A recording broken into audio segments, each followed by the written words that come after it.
Welcome to Jackson Reviews, the channel where I go through the best and worst horror movies so you don't have to. I'm Sam Jackson and today I've just seen Halloween and it's fucking great. The Halloween 2018 film was a questionable creature, which kind of came out of nowhere when there was meant to be a Halloween 3 for another Rob Zombie one. Then it just didn't. They were meant to get Halloween Returns and then we just didn't. They were meant to get Halloween H40, which thank God, because H2O's title was already dumb enough and we don't need another one of those, do we? The new Halloween, basically. Imagine H2O and all the good parts of H2O, which ended up flopping, with tons more stuff, actual character development, people who you care about, good acting, drama, violence, and lots more Micheal Myers, both with and without his mask, and you've pretty much got this film. Sum up, it's pretty good. The movie kind of forces you to think a lot, especially about the modern day stuff with the Me Too movement, which I know there's a lot of controversy around that. I don't fully believe a lot of the stuff that people are saying, but there are a lot of cases for stuff like this. And PTSD is something horrible which people suffer from a lot, myself included because of my ex-boyfriend, so the kind of PTSD stuff that are made in this film really does relate to a lot of people who've suffered through things. First of all, I'm just going to kind of mention, Micheal in this film is a badass.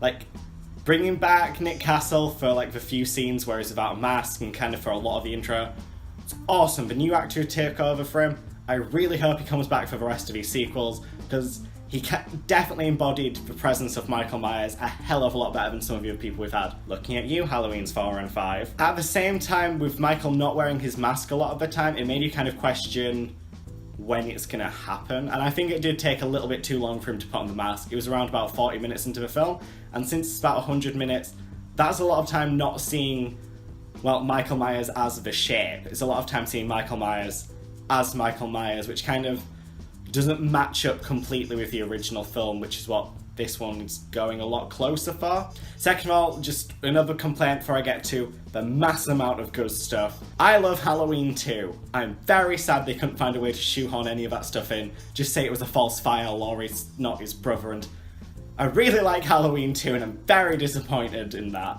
Because those kills, oh boy, the hot tub kill. Mwah. And for the final kind of complaint, despite the fact this is Blumhouse, there isn't really as much gore as you'd be expecting. There's still quite a bit. There's a lot more than the original film, which basically had no blood or guts. This one has a lot more than that, but the way they were kind of advertising it to be this much more gritty, dark, kind of Rob Zombie-esque styled thing for like the direction, not the rest of the stuff, do not worry. I was quite, not exactly disappointed, just not as happy as I would have been if it was just like a smidge more gore. But I know that's not for everyone, so that shouldn't bother a lot of people, especially since the original didn't really have any gore. It's just after watching 9 sequels / remakes / whatever the fuck Resurrection was, I kind of expected just a little bit more blood and guts in my Halloween film. But once again, only kind of a minor complaint, only goes for the niche few who really liked a lot of the sequels like me. Everyone else, not really a complaint for that one. Now, positives. Acting. Judy Greer. Brilliant. I want her now as the final girl for like the franchise. With Jamie Lee Curtis now in her 60s, if they do want to pass the torch on for the rest of his sequels, Judy Greer can massively take that role. She's great, as well as the actress who played her daughter, Amanda, I think it was.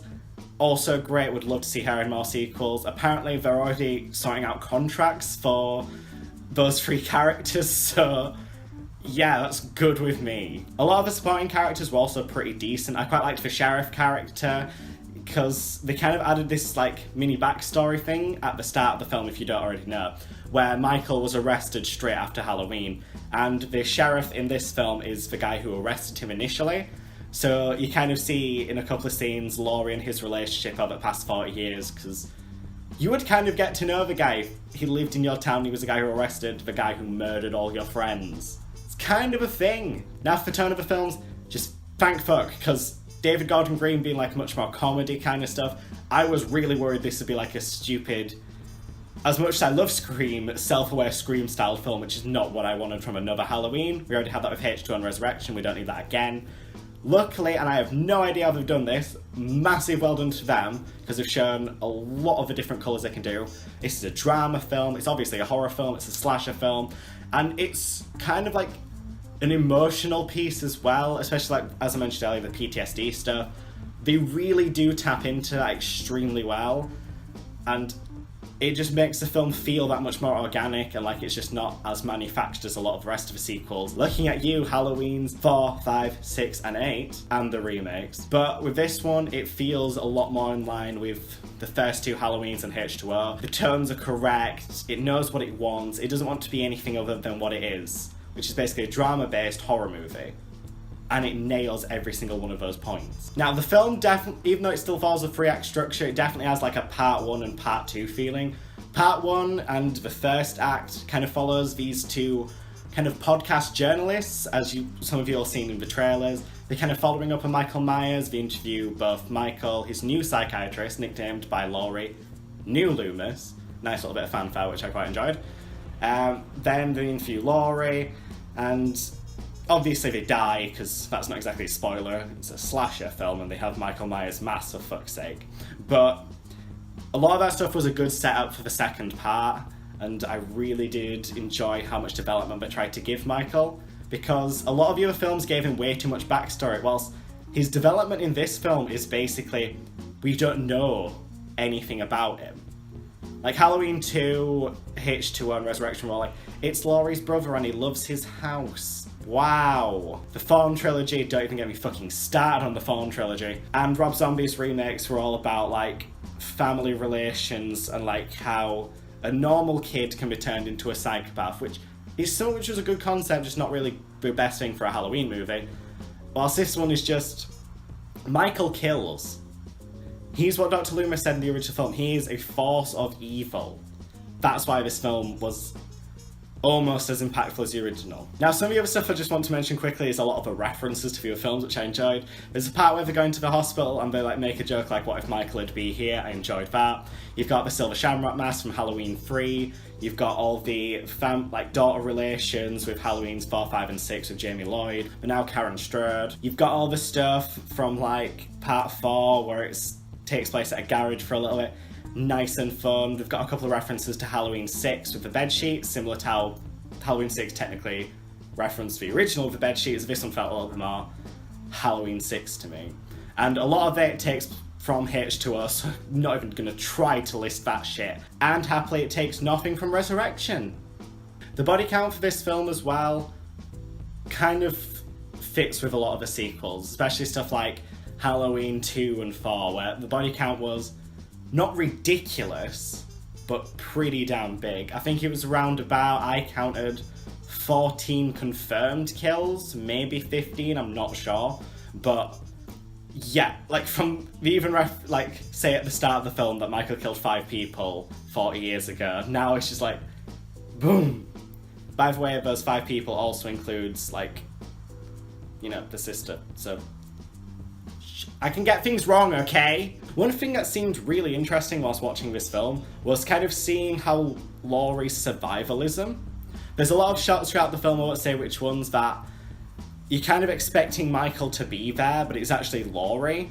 The only one I'll mention is at one point her granddaughter is sat in like a school class, similar time to the original film, and then they all turn to their left to look through the window, and instead of seeing Michael, she sees her grandma.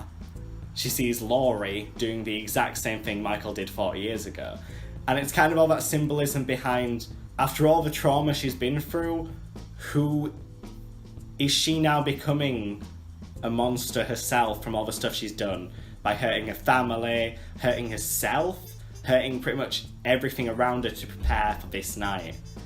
And I think it's a very clever question that the filmmakers kind of leave to it. And it's something that I would definitely like to see being followed up a little bit more in the next sequel, which may be coming out next year, apparently. Overall, my kind of feelings toward this Halloween film is, I definitely was not underwhelmed, not by a massive long shot. Like, the film is great, the direction, tight as hell, loved pretty much the entire story, which is pretty much the first time I've enjoyed a Halloween story since Halloween 2. The character's interesting, the, kills, even though a lot of them are off-screenish, still all give awesome reveals and stuff. But I can't say that I was overwhelmed, just from the fact, this is basically 16 years since we've had a proper Halloween movie not including the 2 remakes. It's been 16 years since we've seen the original Micheal Myers, like, wreck a fucking town. And I just kind of felt that, as amazing as it was, some parts of it which just felt like slightly off. To like new fans or fans of only just the original couple, no effect. But as someone who's literally got all 10 of these fucking movies right fucking here with a nice little space prepared for the next one, I just felt like there could have been a little bit more, and maybe just a little bit more reference to the sequels. I mean, we had those little points, but I would have liked a couple more, just maybe jokes, a couple more like little shots referencing them. And yeah, that's my review of the new Halloween. I would definitely check it out. I don't give scores. If I would, it'd be like an 8 or a 9 out of 10. It's probably the best sequel since 1981. So yeah, thank you very much for watching. If you did enjoy this, please be sure to like, share and subscribe, and I will see you next time. Goodbye.